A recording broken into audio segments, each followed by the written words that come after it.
If you're a high-achieving woman who's exhausted by stress, stuck in constant conflict, and tired of being overlooked in the exact rooms where you know you were born to lead, then this podcast is for you. So here's your host, Pallavi Jain.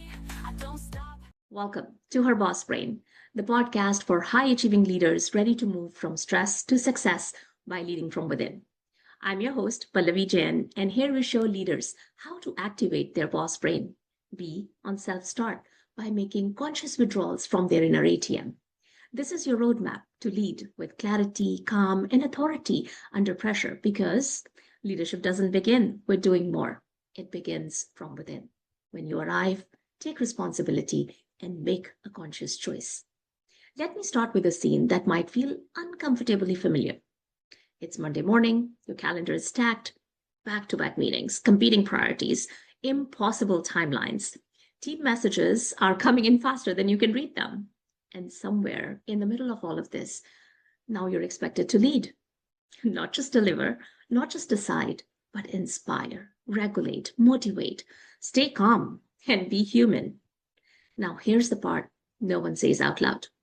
Most leaders today are not struggling because they don't know what to do. They're struggling because under pressure, they lose access to the leader they know they want to be. And that distinction matters. Think about it.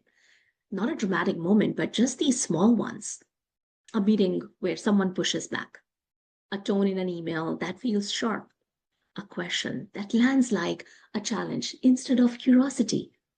In that split second, the body reacts before the mind does. Heart rate's up, shoulders tense, and suddenly the leader who values collaboration, he is the one who starts to interrupt. The leader who believes in empowerment is shutting things down. And the leader who teaches calm is anything but calm. Not because they chose to, but because their system did. We are operating in a workforce defined by this constant uncertainty, conflicting expectations, AI acceleration without emotional infrastructure, and pressure that is no longer episodic, it's ambient. And the managers are caught in the middle. They're expected to deliver results and protect well-being, be decisive and inclusive, move fast and still get buy-in, stay resilient while absorbing everyone else's stress. And the data backs this up. Across industries, we are seeing record levels of burnout among managers, declining engagement, especially in middle leadership, and high performers, they're quietly disengaging. Not because they don't care, but because their internal bandwidth is depleted. Now, what looks like a performance issue on the outside is often an overloaded inner system on the inside. Let me take you into a room I have been in more times than I can count. And I'm sure many other HR professionals will agree to me on this. So for nearly 20 years working in HR leadership, I have sat in conference rooms where senior leaders, who are smart, capable, they're well-intentioned people, and they're trying to solve what they believed was a people problem. And I would hear things like, our employees don't take responsibility anymore. They don't have accountability or ownership. They're disengaged. And then I'd walk down the hall, sit with the employees, and hear something completely different. We're not trusted. We're not valued. Decisions are already made. We're just expected to execute them. You see, same organization, same day, same pressure, and everyone was blaming everyone else. That was one of the moments I realized this isn't a motivation issue. This is a leadership system issue. Because what I was really watching wasn't bad intent, it was reaction. Leaders are reacting to pressure, employees are reacting to leaders, everyone responding to the latest wave that hit them.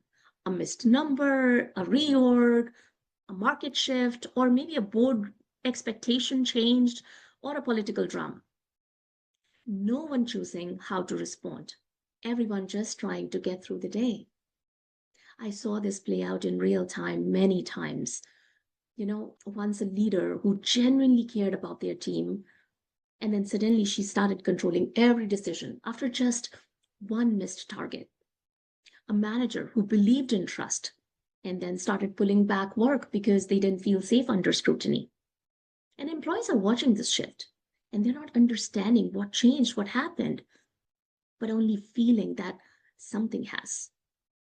And here's the part we don't talk about enough. The leader wasn't trying to undermine their people, they were trying to steady themselves. That's what pressure does when the inner system isn't anchored. And when reaction becomes the default, trust erodes, ownership disappears, and leadership quietly breaks down. The data reflects what we all feel. I'm sure you're seeing all these daunting data and studies that are coming out, but nearly 7 in 10 employees globally are disengaged at work today. Manager burnout has crossed 60% in most major workforce studies. Employee engagement is at its lowest point in over a decade, despite, by the way, record investment in leadership and manager training.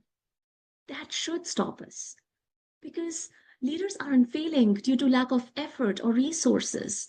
They are overwhelmed at the system level. And here's the uncomfortable truth.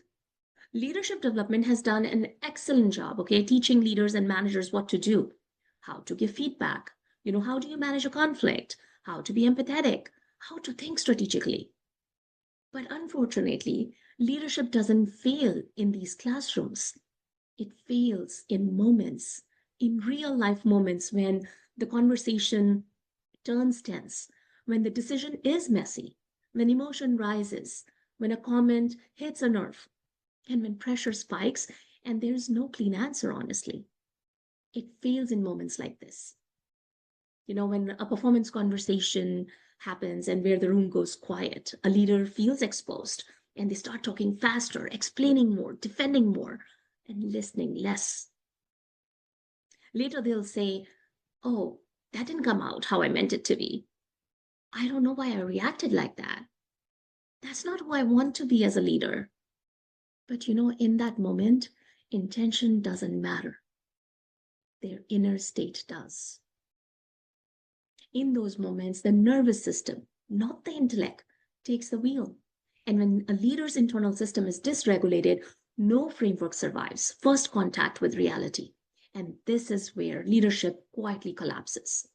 Not because leaders are incapable, not because they don't care, that is not it, but because no one taught them how to lead themselves under pressure.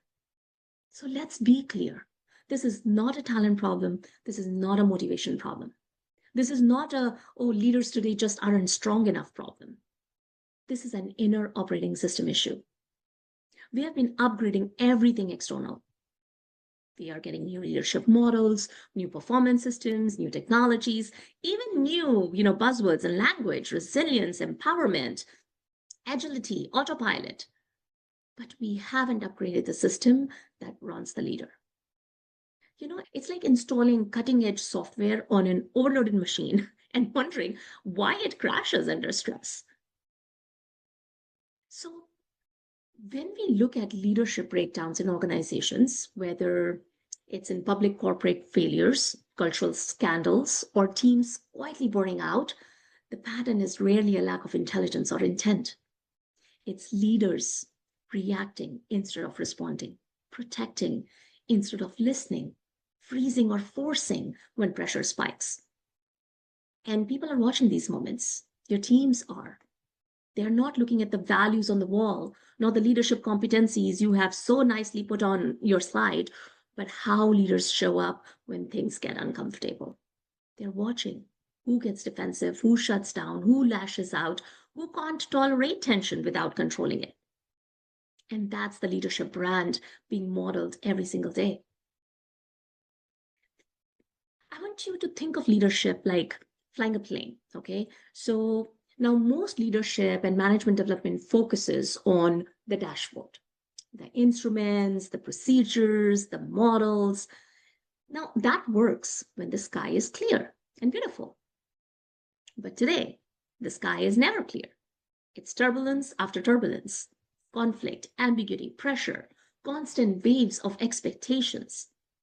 Now, when a plane hits turbulence, the pilot doesn't think harder. They don't scroll through the manual midair. They rely on the stability of the inner operating system, the system that's already running. And if it's calibrated, turbulence is navigated. If it's not, Even the most skilled pilot can lose control. And that's exactly what's happening to leaders. We have trained them on the instruments, frameworks, performance tools, strategies, competencies, but we never upgraded the inner system that takes over when pressure spikes. So when turbulence hits, leaders don't fail because they don't know what to do. They revert to autopilot. And autopilot isn't wisdom, my friends. It's the nervous system defaulting to control, to avoidance, speed, or shutdown, right? Now, leadership today isn't lacking skill. It's flying literally advanced planes on outdated internal systems. No wonder, management engagement has dropped to 27% globally. Can you imagine that? And this includes, by the way, younger managers, which I want to talk about here, according to recent Gallup study. Now, less than 1 in 5 Gen Z professionals actively wants a leadership role. Think about that. Not because they lack ambition, but because they're watching leadership up close. They're watching their leaders burn out, complain constantly, carry stress like a badge of honor, sacrifice themselves, and then call it commitment. And quietly, they're frankly asking themselves, why would I want that life? Now, this is the generation, by the way, that will shape the future of work.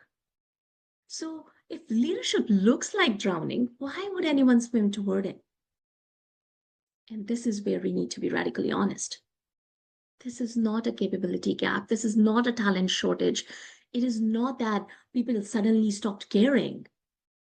This is an inner leadership system gap.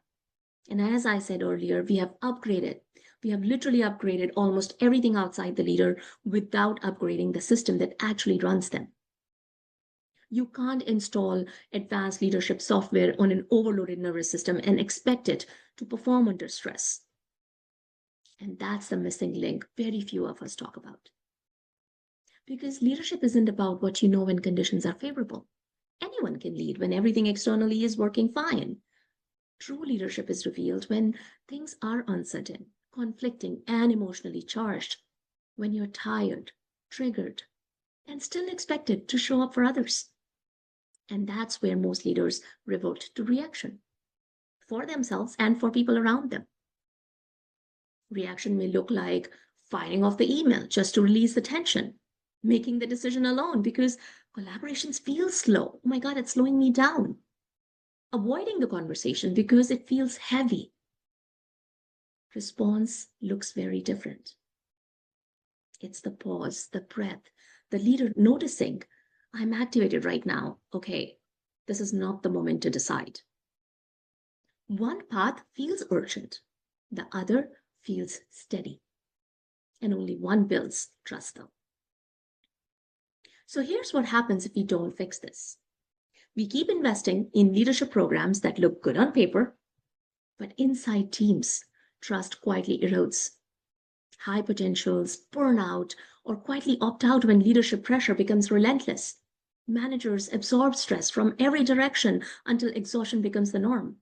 And the most dangerous outcome, leadership becomes unattractive to the very people we need next. Not because they can't lead, but because they refuse to inherit a system that equates leadership with constant stress, reactivity, and losing themselves.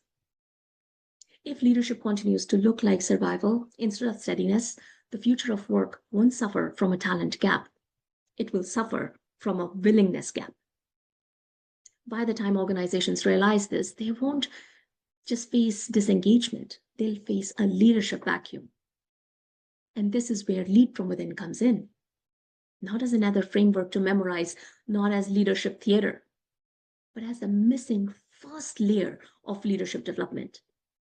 Lead from within focuses on upgrading the inner leadership system, the nervous system, your perception, and internal choice making so leaders can access clarity when it matters most. Because leadership isn't about what you know in calm conditions, it's about what you can access under pressure. When leaders learn how to arrive in the present moment, take responsibility for their internal state, and make conscious choices instead of reactive ones, they don't just manage better, they lead differently. Now, if we design leadership systems for the future of work, okay, which is AI driven, fast moving, deeply human, by the way, we have to start here.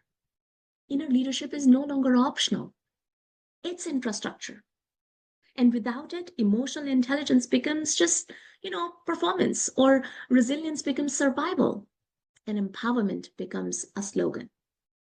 But with it, decision making stabilizes, communication lands, and leadership becomes sustainable. So if leadership feels harder than it should right now, hear this clearly. You're not broken, you're not behind, you have not failed. You have simply been operating with an outdated inner system in a world that no longer allows it. The future of leadership doesn't start outside, it starts within. And when a leader learns to lead from within, everything else finally works. Now, as we move into the future shaped by constant change, AI acceleration, and increasing complexity, really this is no longer optional. Inner calm is not a luxury, it's a leadership advantage. The leaders who will sustain and actually excel are not the ones with the most certifications or the loudest confidence. They are the ones who can stay grounded when things are messy, clear when things are uncertain, and present when pressure is high. This is what it means to be truly on self start. And that's how leadership becomes something people want to step into again. Not by upgrading what's outside, but by finally learning how to lead from within.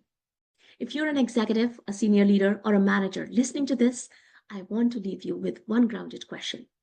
What inner system are your leaders relying on when pressure hits? Because the future of leadership won't be decided by who has the best strategy deck, the newest framework, or the most polished leadership language. It will be decided in moments. Moments when tension rises in the room, when decisions are unclear, when people are watching how you respond, not what you say. Now, if leaders have never been taught how to regulate their inner state, pause reaction, and choose response under pressure, then no amount of external training will stick. That's the reality. And that's the gap Lead from Within was designed to close. This work is not about adding more leadership content, it's about upgrading the inner operating system of leadership so managers and executives can lead with calm, clarity, and conscious choice when it matters most.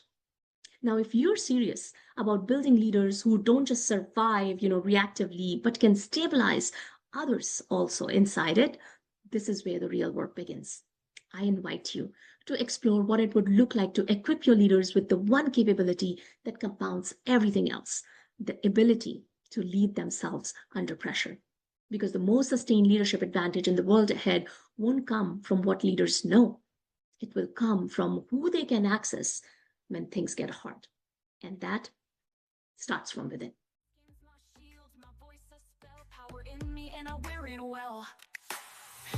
So that's it for today's episode of her Boss Brain podcast. Head on over to Apple Podcasts, iTunes, or wherever you listen and subscribe to the show. One lucky listener every single week that posts a review on Apple Podcasts or iTunes will win a chance in a grand prize drawing to win a $25,000 private VIP day with Pallavi herself. Be sure to head on over to herbossbrainpodcast.com and pick up a free copy of Pallavi's gift and join us next time.